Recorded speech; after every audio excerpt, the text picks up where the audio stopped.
And we're back, guys. Rome quarterfinals. Let's get it on. What an amazing day of tennis, guys. I'm telling you, clay is just so exciting. We've seen some of the best matches on clay the last couple of years, but then again, every surface is so exciting, right? I did a poll last year and we ranked the slams, in order from, your most favorite to least favorite.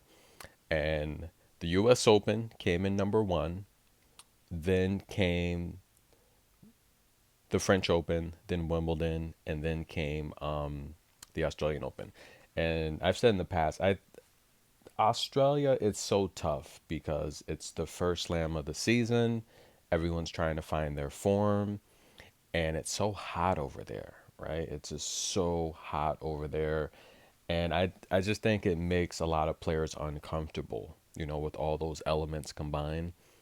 The French Open is like you go from hard to clay, and then it's like people, a lot of players are starting to get injured. Some are still trying to find their rhythm, and it's like boom, before you know it, you're going from Miami to France, and we just get some of the best tennis matches. I don't know what it is, but last year, look at Iga and Rebecca. Iga gets injured. Look at Ans and what she did in Germany. Look at Sabalenka and Iga. Look at Coco and Sloane, what they did at the French Open. We get so many great. Look at Mukova, Svitolina. Even Anna Blinkova had some amazing matches. Elena Evanesian played well. So it's like, and even the qualifiers, Brenda Favortova played well. Mira played well. So it's like this stretch here, it's magical. And today, all of these matches were just so amazing, and it's just like I don't know if you guys are passionate about tennis as much as I am. I mean, you have to be if you listen to me. All I do is just talk all day. You know what I mean? It's not like I'm not like these other channels that use all this copyrighted stuff, and then it's not like they're even they're pretty much just showing copyrighted stuff all day, and then the owners of the actual content are in control of the channel. So it's weird what some of these channels do out here, but I would just rather talk about the matches and let you guys feel this excitement and energy and passion I have about these amazing players. Now, Iga, she's going to be taking on Maddie Patty, guys. They played 3 times. The only time Madison Keys won, I told you she would win. Now, they recently played here, right? Not too long ago. Last couple weeks, something like that. I don't know. They played at Madrid, right? Last week and a half ago, and Iga won that. Gave Madison a breadstick in the first set. She won the second set 6-3, and this is going to be a good match. I think Madison's going to do a lot better than she did last time, right? So Madison, she's hot. She's won 7 of her last 10 matches. We've seen her here en route to the quarterfinal, taking out Camilo Osorio, Beatriz Haddad, and Sorana Castella. I thought Sorana. Well, I told you previously, Key should win the match, but I thought Sorana would do a little better because she moves well on clay. But nonetheless, Madison looked really good. Now, Iga, she's on a 9-match win streak. Why don't we go down all the players she beat? She took out Juan, Serrana, Sarah Tarmo, Beatrice Haddad, Madison Keys, Sabalenka, Pera, Putintseva, and Kerber.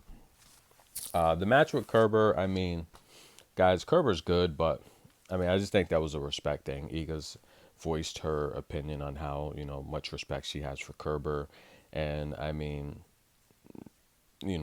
which is good because I mean, Poland and Germany hasn't necessarily over the years. But the reality here is, I just think that was a respect thing, much like Stylebender. I was watching Stylebender take on Anderson Silva, regarded as the greatest MMA fighter of all time, probably next to John Jones, right? But Anderson Silva versus Stylebender. Stylebender could have just knocked him out in the first round, but he let it go the distance because of the respect he has for him. That's kind of the match we saw today. Iga probably should have handed out her a bagel. Like, let's just be honest. But it happens. We see a lot of players do that. I mean, we saw Coco do that with Brenda Favortova, and when she made her wait too long, coming from the bathroom break, Coco just gave her a bagel. She said, "Look, girl, you better stop it. I mean, they've been playing together at Patrick's facility since she was like 9 years old, you know. But nonetheless, this is going to be a good matchup. Iga owns the head-to-head 3-1. And let's take a look at Madison Keys, guys, right? What's her strengths? Her strength is her kick serve on clay. Beautiful kick serve, powerful forehand. And her weaknesses, look, her best defense is her offense. You know, she's not necessarily going to chase down balls. She's going to keep her opponent on the back foot and use that to set up her winners. She's an aggressive type of player, right? Not a lot of topspin, a lot of flat balls.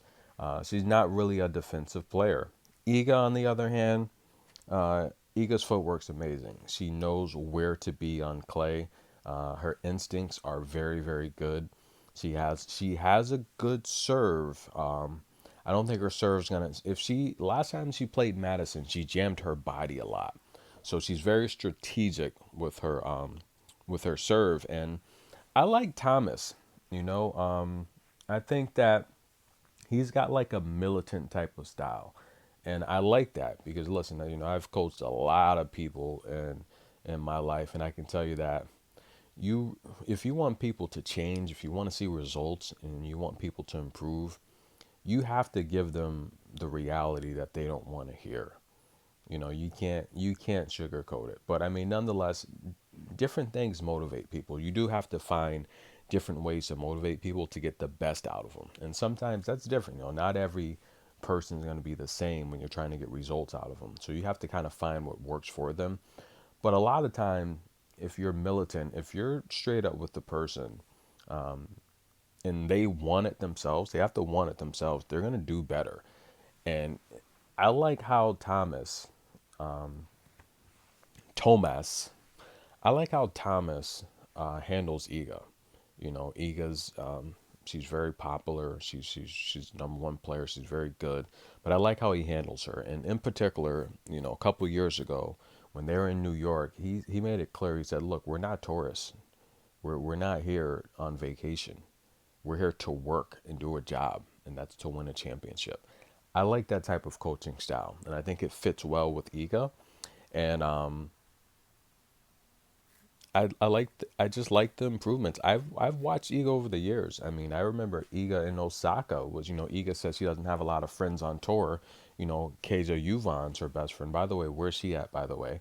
But I remember a time where Iga and Coco, I mean, not Iga and Coco, I'm sorry, Iga and Osaka were very cool. And I'm pretty sure they still are. But, you know, that was beautiful to see when Iga was coming up and she was looking up to Osaka, you know, and she wanted to be where Osaka was. And now Osaka said some beautiful things about Iga this week. Osaka said Iga's great for the sport. And she is. She's doing a beautiful job, guys. And this is going to be a good match here. Now, Iga Swiatek earlier today against Kerber, 73% of the first serves in play. She won 67% of them, 75 on the second serve. She had 13 opportunities to break Kerber. I felt she took it easy on Kerber. While Maddie Patty, 5 aces, 0 double faults. She plays like that, she's going to score points against Iga. 75% of the first serve in play, 69% she won. She won 58% of the second serve, 6 opportunities to break Serrano. She played solid, as Iga would say. I like Madison in this matchup, guys. I do. Iga Swiatek, she's a huge favorite, 11-1 favorite. I think that's a bit disrespectful. Madison Keys is getting a lot of service games, ladies and gentlemen. She's getting she's getting 7.5 service games right off the. I mean, not service games. She's getting 7.5 games right off the rip. Right, they're giving her 7.5 a game, so that's what we're gonna go. I'm tripping up my words a little bit. I'm a little tired here, so I'm gonna wrap this video up. All right, they're giving Madison Keys 7.5 games. I'm gonna take the match to go over 16.5. That's gonna be the pick. So they're expecting this to be some type of bagel or breadstick type of match, but I think Madison Keys is gonna put up a fight. It's tough to beat someone 2, 3 times in a row, especially when you just played someone. Madison Keys, she's coached by her husband, he's not going to let his wife go out there and get embarrassed 2 weeks in a row. They need to come with a game plan, and I think that game plan has got to be aggressive serving and all out winners down the line. You got to play Iga aggressive. You have to speed her up. She's good at speeding other people up. Speed her up. Play her game. Madison's a professional. She's experienced. She can do that. She's done it before. Now this isn't hard. This is clay. Iga's a much better mover. But Madison Keys, she's got to go for it. She's got nothing to lose here. And these are the type of situations where when you have nothing to lose, you have to step up your game. So I expect Madison Keys to come out with some amazing fast kick serves. She serves 5 aces today, 0 double faults. She's going to win a set. I do think Madison can win the set. I think she can win the match. But we're going to take the over 16.5. That's going to be the pick. Madison Keys, she's just, it's simple. She's going to have to win at least 3 service games a set.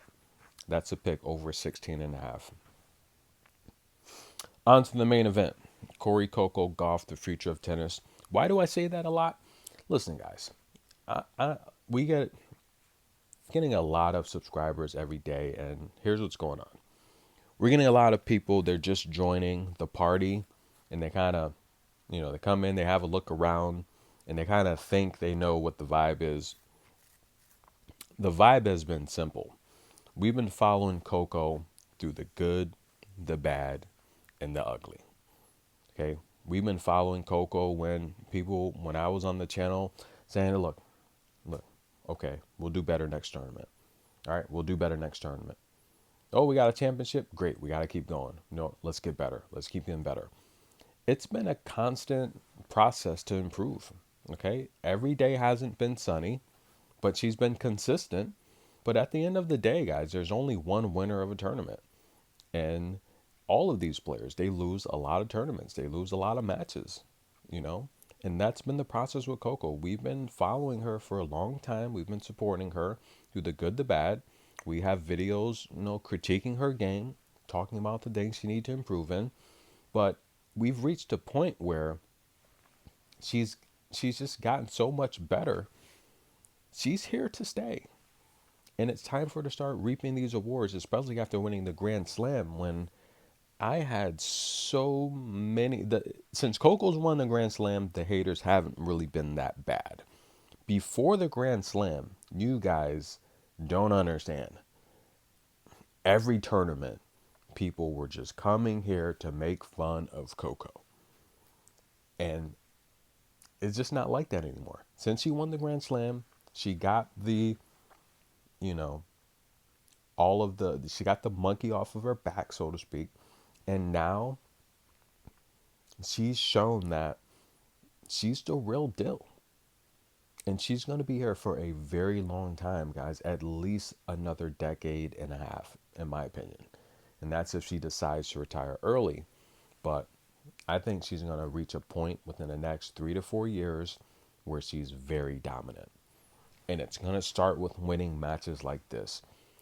Here's the problem with a match like this. Hang on a second, guys.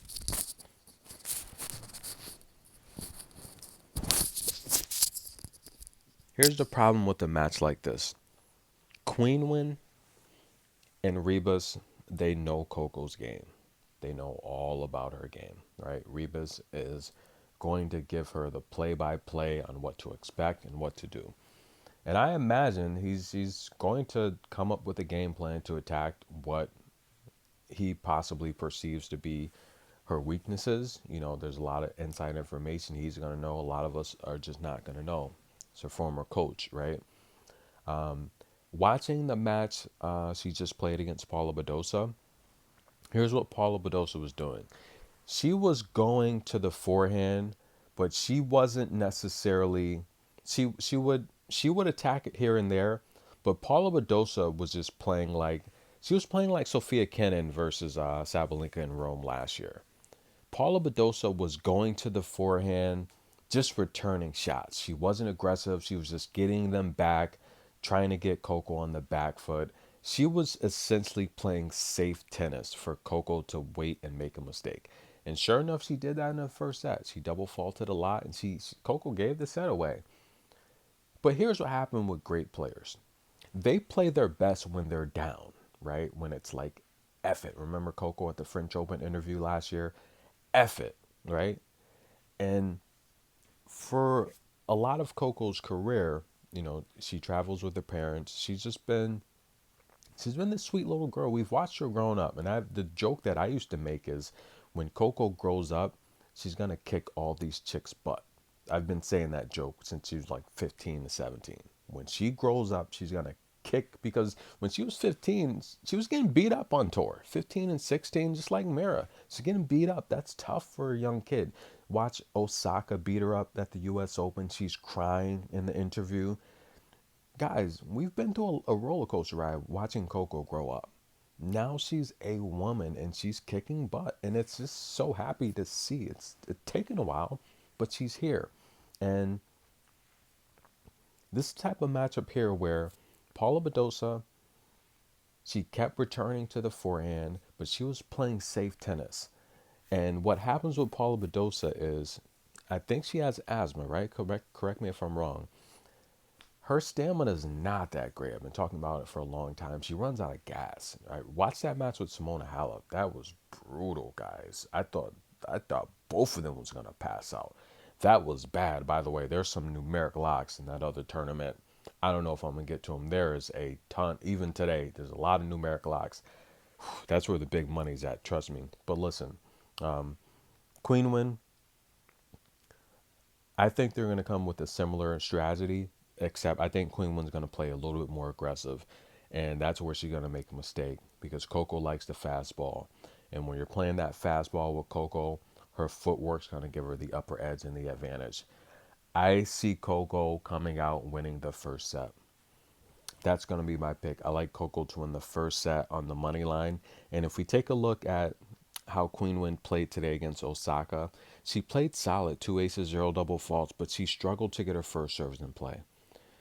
She cannot struggle on the first serve against Coco because Osaka won about 40% of Qinwen's second serves.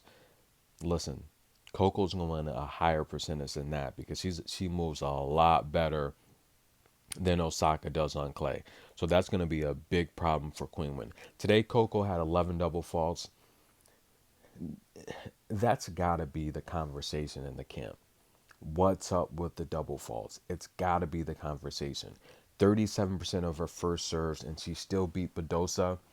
If she has a performance like that, she's going to be in trouble against Qinwen because Qinwen can hold. I do think Coco's going to break her consistently, but Qinwen can hold. If her serve's on, if she's getting her first serves in play, she's good enough to hold. She's very strong. She's tall. She's got a very well. She's actually not that tall. She's probably the same height as Coco, to be honest with you. I mean, Coco, she might be an inch taller than Coco, but Coco might even still be growing, to be honest with you. But Queenland's not really that tall, but she has a good serve. Let's just be honest. Queenland's got a good serve. She's not gonna make nine double faults like Paula Badosa. So I do think that Coco does have to serve well. I don't think Coco's going to have 11 double faults. I think she realizes, look, we're in the quarterfinals. Next up is Iga Swiatek. She's got to get her act together. And I think it's going to start with her coming out winning the first set. She's going to come out very aggressive, and she's going to be up a set. We're going to see if she can hold on. But the pick is for Coco to win the first set, and we're going to take Madison Keys against Swiatek over 16 and a half games. Those are the picks. There's a lot of other good matches, but I just don't have time to cover them. We had a long, busy day today. And those are the picks, guys. Who do you think's going to win the tournament? Listen, I'm going to tell you right now. I will give you a pick right now. Sabalenka's she's going to be in trouble versus Elena Ostapenko. With an injury like that, it looked like her shoulder started bothering her. She got through the match, but she's gonna feel it. Yes, she has a day off, but she's gonna feel it tomorrow. I mean, she will get treatment. Take Elena right now to win at least a set. You can probably get that. It's probably gonna be around even. Take Elena to win at least a set. Take it right now. If the match were today, Sabalenka would 100% lose. I do think she's gonna lose, but take her again. Take her to win at least a set. Elena will win at least a set. I like what I see right there with that match. I think Elena's going to beat her. So Elena beats her, then she'll play the winner of Collins and Vika. That's going to be an interesting match. So early on, it looks like people think that Danielle Collins should beat Vika. The way Vika thrashed Zachary, I don't necessarily know if Collins is going to beat her because, again, Vika can handle the fast ball. She can go to topspin. She can mix it up. And those are the type of problems that it's going to be a nightmare for Danielle. When you start making Danielle play patient and move around, that's how you beat her. Someone like Carolyn Garcia is not going to present those type of problems just running forward. It's just not. She doesn't have the patience. She doesn't have the variety like Vika. Vika has variety, and it's good to see she's playing well because she's not getting any younger. She's moving well, and I've said this for a while. Around the quarters, Vika makes it to the quarterfinals in these big tournaments. That's when she starts to slow down. But I think it's a good matchup against Danielle Collins. Because we saw what Vika does to Yelena. I mean, it's fastball. She can deal with that fastball. So that's gonna be a good matchup. But again, take Yelena to win at least a set. Take it right now because that I think that's gonna start dropping very fast. So those are the picks, guys. Enjoy. Well, we'll see you tomorrow. We'll be back.